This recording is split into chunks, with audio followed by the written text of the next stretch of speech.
Welcome to Texas Rye Whiskey Studies, episode number 5 by StabtheDragon Productions. This is May the 10th, 2025, and tonight we'll be examining Acre Distilling Longhair Gem Straight Bourbon, the 88 proof. Even though I have rye in the title of this show, we'll be doing some Texas bourbons and single malts along the way. And since we started by studying the 3 different ryes that Acre Distilling has produced, why not continue with their other products?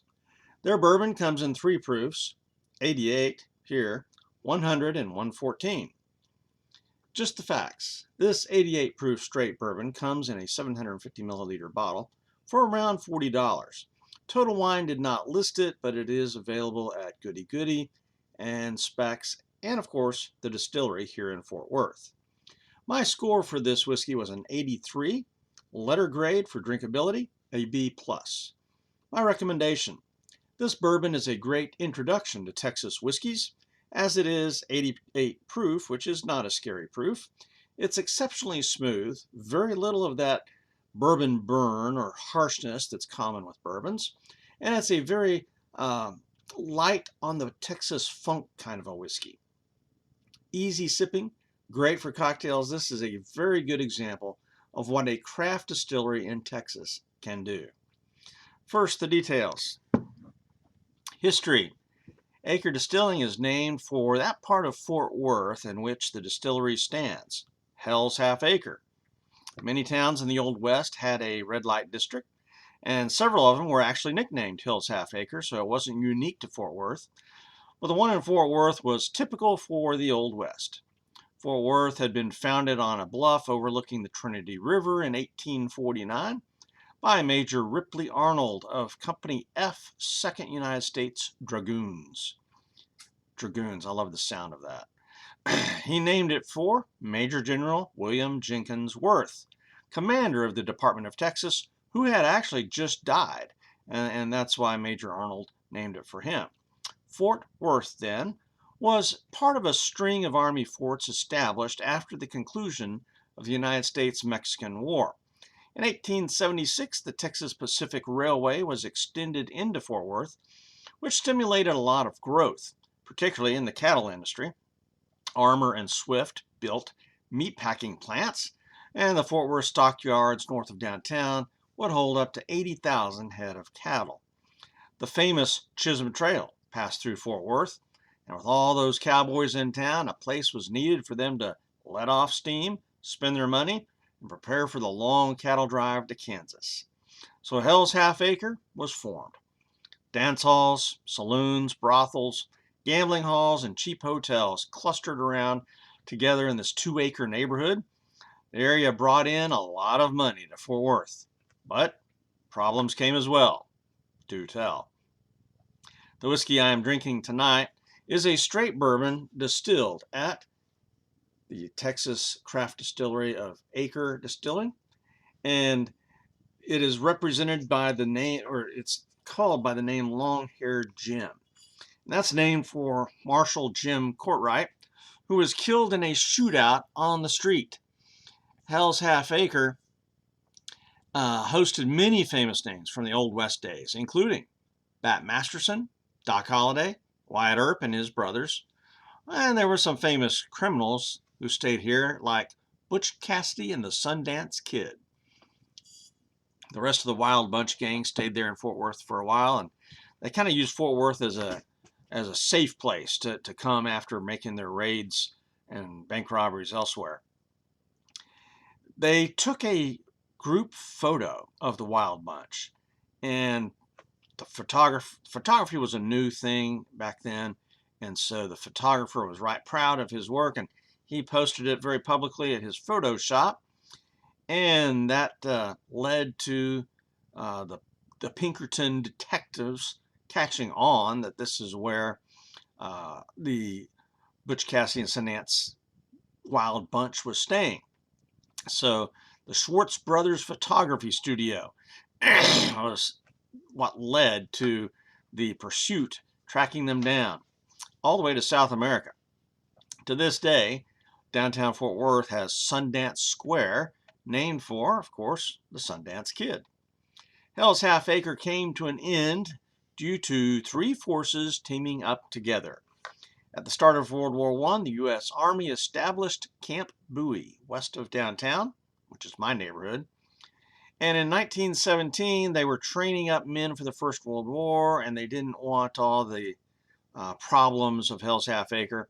And then you had the pastor, the famous pastor of First Baptist Church, Fort Worth, J. Frank Norris, one of the nationwide leaders of the fundamentalist movement.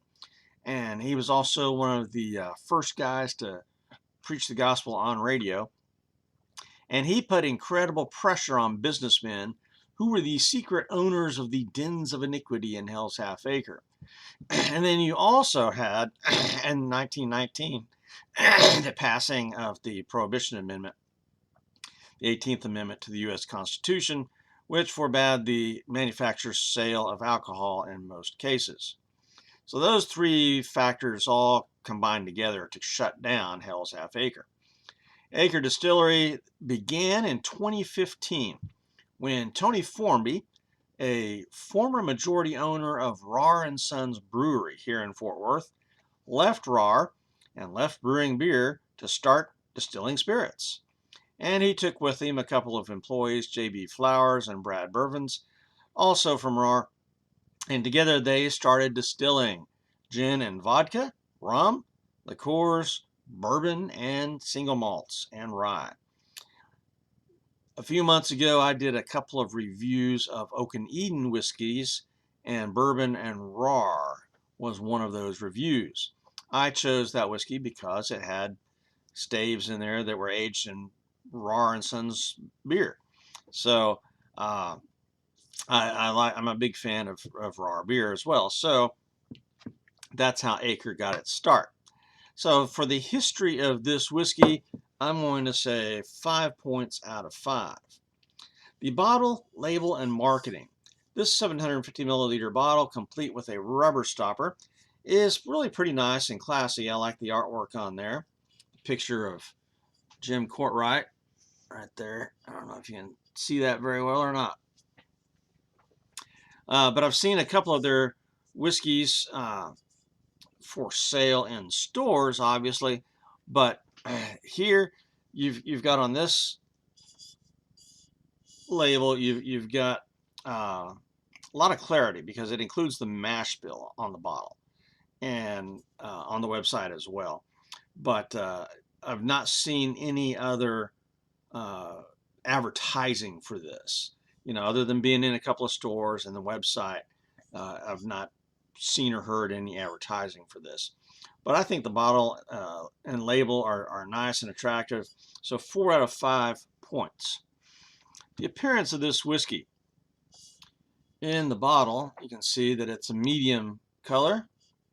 And here in the glass, yeah, that's definitely a medium. I tend to prefer darker whiskeys, and so this is 3 points out of 5 for appearance. Composition. Again, the mash bill and the website have it, and it's 75% corn, 21% rye, 4% malted barley. So that's a high rye mash bill, which is right up my alley. That's what I like. It says it was aged in new charred oak barrels, but that's, if you're a bourbon, that's what you do, right? And it's 88 proof. And it says it's aged for not less than 2 years, and so that's why it can be a straight bourbon. 2 years is the minimum age for being a straight bourbon. But again, it's like complexion makes me think that it may be aged in a climate-controlled warehouse, that it's not exposed to the elements very much. Maybe some, but between the clarity of the mash bill on the bottle and website, that is a good thing. So I'm going to give it 13 out of 15 points for composition. Now let's go to the nose. I get some corn sweetness right away, perhaps with some butterscotch, some hints of vanilla perhaps, spicy from the rye. What I do not get is the Texas funk, and that's something that I really like in Texas whiskeys. This one is very light. So 8 out of 10 points for the nose. Now let's go for taste.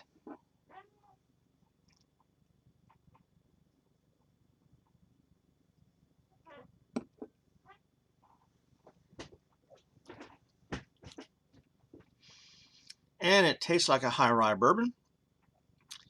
And that's good. I mean, that's right in my wheelhouse. I get some cinnamon there,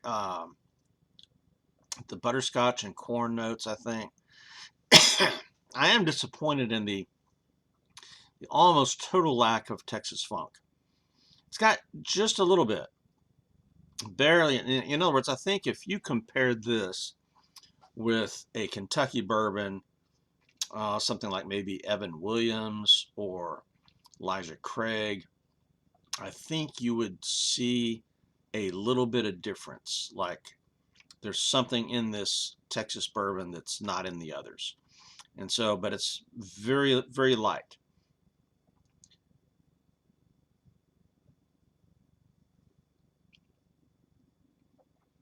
So it is very delicious. And it's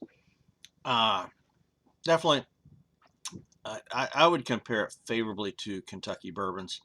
20 out of 25 points for taste. Mouthfeel, burn, and finish. Here's where it excels a little bit here. It's got a fairly rich mouthfeel for an 88 proof bourbon, and it's very smooth.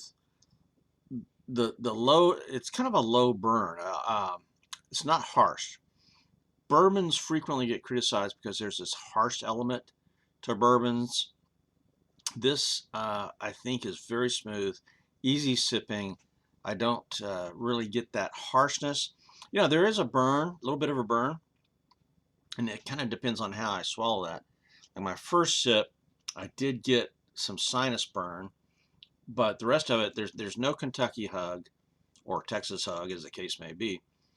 You get just a nice tingles in the mouth, letting you know it's whiskey.